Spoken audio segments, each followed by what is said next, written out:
Naniniwala tayo na ang kaligtasan ay gawa ng Diyos, ayon sa 1:6, talata 29, at Epeso 2, talata 10.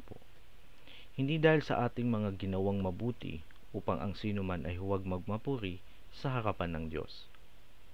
Ang buhay na walang hanggan ay kaloob ng Diyos ayon sa Roma 6, talata 23. Tayo ay naliligtas sa biyaya ng Diyos sa pamamagitan ng pananampalataya sa Panginoong Hesukristo at sa Kanyang Ebanghelyo, ang inkarnasyon, kamatayan at muling pagkabuhay. Ayon sa Epeso 2, talata 8-9, Roma 1, talata 16, at Galatia 4, talata 4-5, at unang Korinto 15, talata 1-4. Ang inkarnasyon ni Jesucristo ay manipesto ng ipinangakong Panginoon at tagapagligtas, ang anak ng Diyos. Ang propeta Isaias ay humula sa lumang tipan na isang dalaga ang maglilihi at manganganak ng isang lalaki, at tatawagin ng kanyang pangalan na Emmanuel. Ayon sa Isaias 7, talata 14.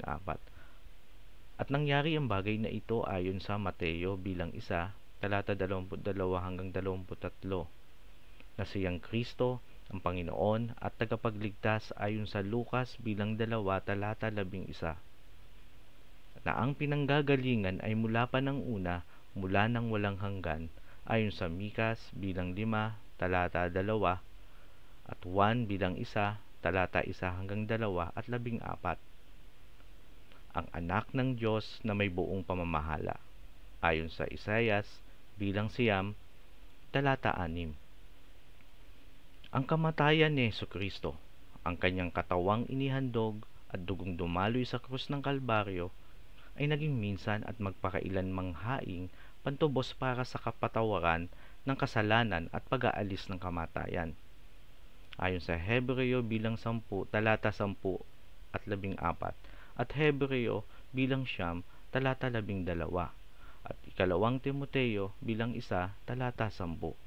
Ipinagkasundo ni Jesus ang tao sa Diyos sa pamamagitan ng kanyang kamatayan, ayon sa Roma 5, talata 8-11 at 17.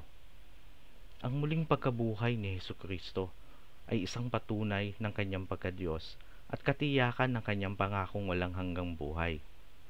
Ang Panginoong Jesus ay nabuhay muli ng ikatlong araw, nasaksihan ng mga apostol at maraming mga banal bilang pangunahing bunga, ayon sa unang Korinto 15, talata 4-6 at talata 20-22.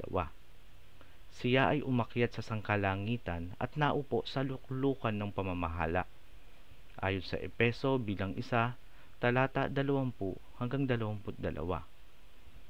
At binigyan ng pangalan ng higit sa lahat ng pangalan, upang sa pangalan ni Jesus ang lahat ng tuhod ay luluhod, at ipahayag ng bawat dila na si Jesucristo ay Panginoon sa ikaluluwalhati ng Diyos Ama, ayon sa Pilipos 2, talata 10-11.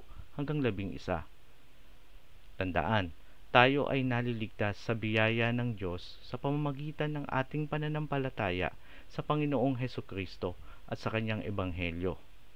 Ang pagsunod sa Diyos ay kailangan sapagkat ito ay maliwanag ng katibayan na tayo nga ay mga anak ng Diyos at si Jesucristo ang ating Panginoon.